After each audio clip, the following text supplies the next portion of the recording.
of the said election. Staff report. Madam City Clerk. Thank you, Mayor Pro Tem and City Council. Want to make sure your mic is on. Is our mic on? We're having. All right. Thank you. Thank you, Mayor Pro Tem, City Council, members of the public, and members at home watching.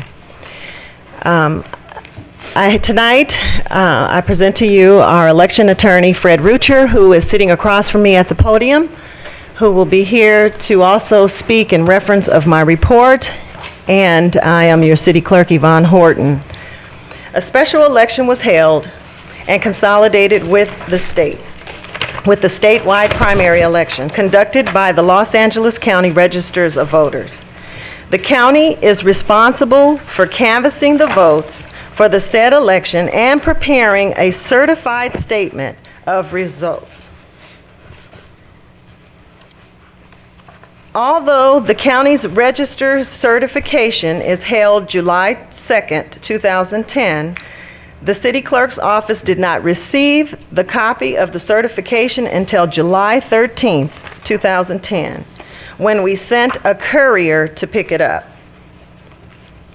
According to the County Register Certified Statement of Results for the June 8, 2010 special mayoral election, the candidates receiving the highest number of votes was Daniel K. Tabor with 2,744 votes, and second leading vote getter was James T. Butts, Jr.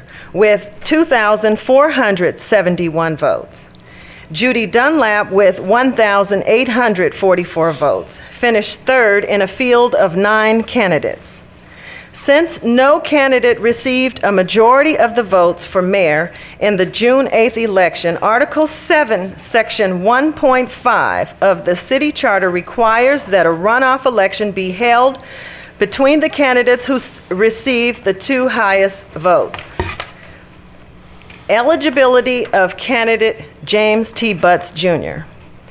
A question arose, however, regarding the eligibility of Mr. Butts to be nominated for mayor and to be a candidate in the August runoff election. Pursuant to the Inglewood Municipal Section 2-248A, all candidates nominated for any citywide office in the city of Inglewood shall be a resident and registered voter in the city of Inglewood at the time he or she files nomination papers for a period of not less than 30 days preceding such date of filing. Mr. Butts filed his nomination papers for a citywide seat mayor on March 10th, 2010. The Los Angeles County Register's Office is responsible for, not the Inglewood City Clerk's Office, responsible for maintaining the registration records of all county residents.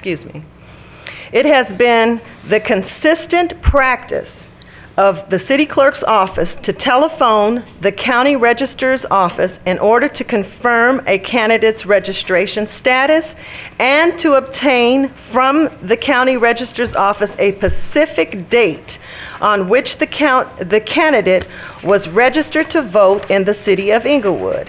This practice was followed by my deputy, Cheryl Moore, on June 8th for the special election as well, when our office telephoned the county register's office and inquired as to the date on which the candidate Butts was registered to vote in the city of Inglewood, we were informed that he had been registered to vote in Inglewood since December 29th, 2006. And at that time, we deemed him eligible. Based upon the information,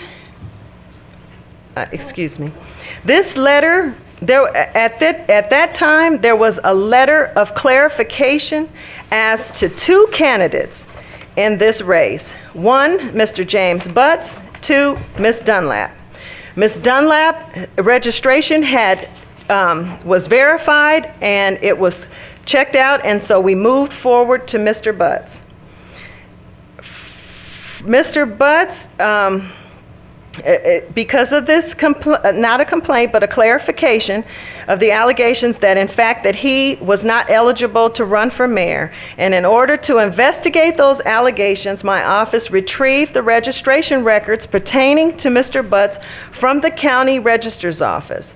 Those records revealed that the information originally provided to our office telephonically by the register staff had been incorrect, and that the affidavit of registration for Mr. Butts that was dated December 29, 2006 was for his Shenandoah address in the city of Los Angeles, not the city of Inglewood. The county's records further showed that an address change was recorded for Mr. Butts on a February 12, 2010 from the Shenandoah address in Los Angeles to an Inglewood address in the city of Inglewood. This address change was recorded in response to a address change notice that had been submitted to the county registrar's office, executed by Mr. Butts, bearing handwritten date of a Saturday, 2/6/10. On June 23rd, 2010, I attempted to seek further clarification by the county register of voters, Dean Logan, asking him to conduct a review of his offices to provide a definitive determination of the date on which the county deemed Mr. Butts had been registered to vote in the city of Inglewood. And that letter, and I'll just read 2 paragraphs out of it, and I can make it available to the public. It is online.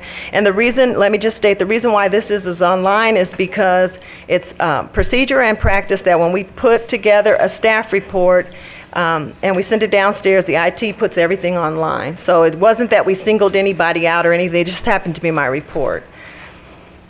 But Mr. Logan responded back to me and said, my staff conducted a review of this matter as shown on the abstract previously provided. The voter registration records show that Mr. James Thurman Butts is a registered voter in Los Angeles County.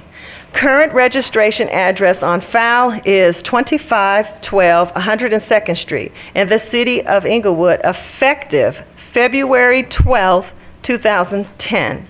Mr. Butts' previous registration address was 5825 Shenandoah Avenue in Los Angeles, effective January 8, 2007. As a question to the effective date of the February 12, 2010, our transaction log indicates our office updated Mr. Butts' voter registration to the 2512 102nd Street in Inglewood on this date. The change in the voter registration based on the handwritten change of address notification submitted by Mr. Butts, which was dated February 6th. There is no written evidence as to when it was received by this office, as to no timestamp or postmark date indicate exactly the time and date of receipt or mail delivery to the county's office. The voter transaction file indicated that the Inglewood address change was updated in the voter system on February 12th. So the letter that Mr. Butts had submitted, no one at the county stamped it in. So they had no reference of when they could say that it was. Seeing that February 6th was a Saturday, they aren't open on a Saturday. So if he came that Friday or that Monday, no one could verify that because the county never stamped it in. Under the election code section 2119 subdivision C, the date on which the change of address notice is deemed to be effective is either the date on which the notice is received by the county's office, if delivered in person. So if he delivered it in person, they would have, and if someone there had stamped it in, that would have been the date deemed effective. Or if it's postmarked and transmitted to the county's registrar's office by mail, so the postmark would have been the effective date. The county registrar's letter on June 20